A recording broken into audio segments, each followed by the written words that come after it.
Hi folks, today we're reviewing the journals from Longbeard Printworks.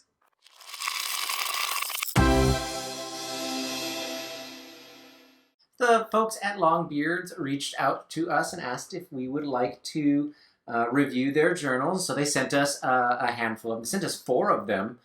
They come in 2 different sizes, and there are some options for the cover art that you like to see, like that one, like that fun one for like, I don't know, like a wizard character maybe. Or like a cleric of like... Oh yeah, like a cleric, that would work. And then there's sort of just this more general looking one, which I also like.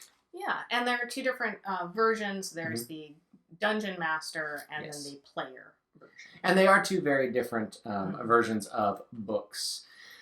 They are specifically for 5th edition Dungeons and Dragons. So when you get the player's handbook or the player's journal, that is the character sheet and the spells and all of that are right there in the book, specifically for D&D 5th edition. So just keep that in mind. It's not going to work with just any game that you want to do. Although the Game Master one would be fine regardless of the system that you're playing in. It starts out with the character sheet and then goes into having some pages for items and spells. And there's quite a lot of space for session notes, which is something I appreciated.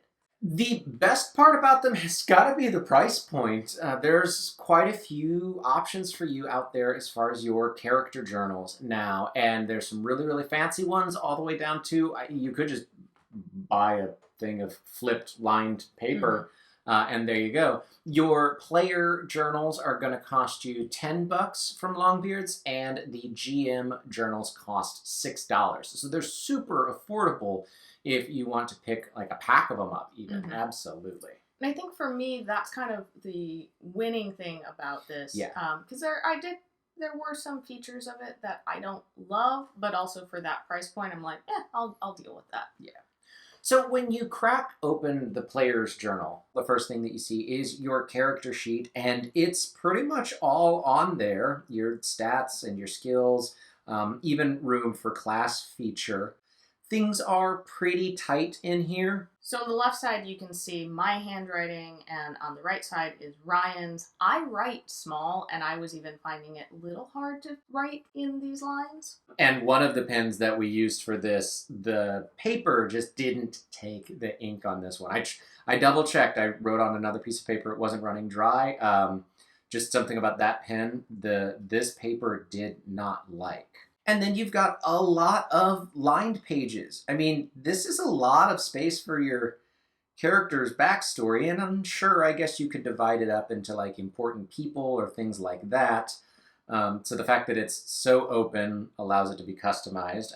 I suppose that's a bit of a plus for you there. I love the backpack page. It's laid out fairly well. You've got space to mark your weapons, armor. I like that there's an ammunition tracker. Especially if you do have a game master that wants you to keep track of your arrows and bullets and stuff like that. And then there's a cheat sheet for spell casting. And this is where I think if you're playing a spellcaster, this is a great journal. If you're not, I would love to see an alternate that has like more vague spaces for class abilities, because there are a lot of pages for spells, which is fantastic. You can write out all of your spells. But if you aren't a spellcaster, that's just a good sized chunk of wasted space. Yeah, if you're not a spellcaster, it's 13 pages front and back that is gone for your spells that you're never going to use. And I guess you could be like, okay, well, it says spells, but I'll write my abilities and my features. But I mean, at that point, what is it doing that just a spiral-bound notebook can't do for you? If you are a spellcaster, I think this is great. Yeah. But if you're a barbarian, this is a lot of, this is a chunk of the book that you're never going to use. I do love the allies and enemies page. That's great. And there's a lot of them in here. Just to keep track of who they are, what their title is, where you met them, what quest did they give you, what notes do you have. That's a really brilliant page. And then you've got about, I would say a couple dozen well, pretty much the rest of the main of the book is your session notes. And that's a fantastic amount. Like, you could easily get through a campaign, especially if you're not somebody who takes, like, tons and tons of notes, but you just want to bullet point your sessions. That's plenty of space, but it does allow you to go into a little bit of detail here and there. And then it goes on to have some hex grid and square grid pages. So if you want to draw out a particular location or something like that, there's spaces for that, as well as a sketches session, because I know some people like to sketch during their campaign and keep it in there. And then we went through and did a pen test just to see how the paper holds up. Pencil and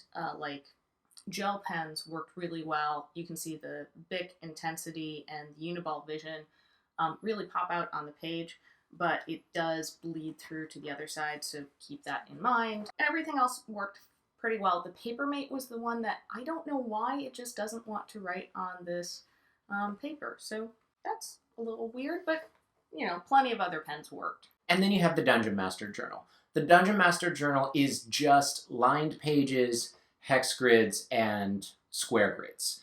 It's pretty much the same 5 pages repeated through the entire book, which is fine. But for a GM diary, a GM journal, I really wish that this had a section, just the front of one page that was like for a town. Name of the town, who's the mayor, what's the faction, notable shops. Give me that kind of stuff that I need to go back and reference as a GM. Give me pages, 2 or 3 pages of important NPCs, like what's in the player journal. Yeah. For me, the Dungeon Master Journal it's great if you just want something that you can have the hex grid, the square grid, and the lined all in one, that you don't have to switch between journals when you're going between the world maps and the encounter maps and your encounter notes. But it's not going to give you guidance or a template really to fill in as a dungeon master, so that's something to be aware of.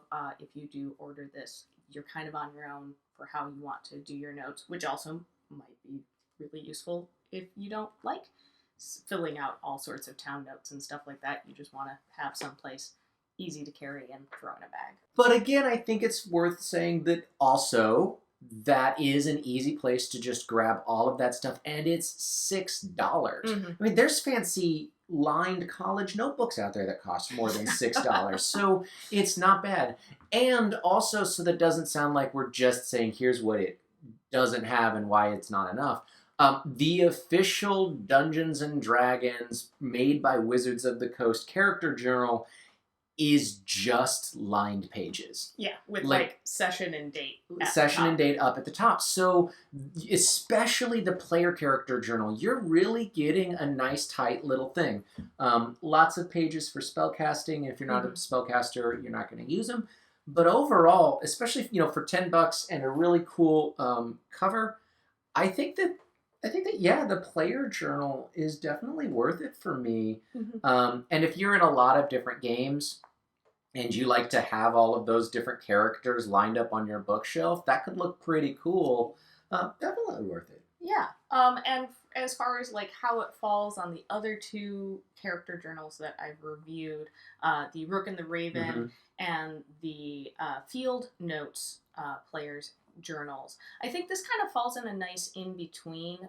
It's got more space than the Field Notes does, so if you are somebody who likes to take more session notes, this is a little bit more, but it's not as much optional space and customization that the Rook and the Raven has, and for the price, I think it falls in a nice kind of in-between spot. Have you used the journals from Longbeard Printworks? If you have, let us know what you think. And if you want to take a look at their products and maybe pick one up, you can find them on Amazon. You can search Longbeard Printworks. And we'll link in the description. Or there you go. The link is right there in the description. And sort of check them out, and maybe they'll fit exactly the need that you have for your character. A big thanks to all of our patrons, especially Alicia. If you want to support our channel, you can head over to our Patreon page and check out the perks of being a patron. Thank you so much for watching. If you enjoyed this video, I hope you give it a thumbs up and share it with a friend who might be looking for character journals for a new campaign. Don't forget to follow us on our social media, and we'll see you next time on Roll for Initiative. Bye.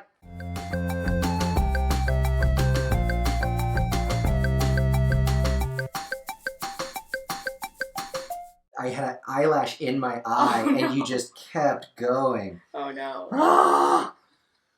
Oh, no, I mean, you have a lovely voice. I just had an eyelash in my eye.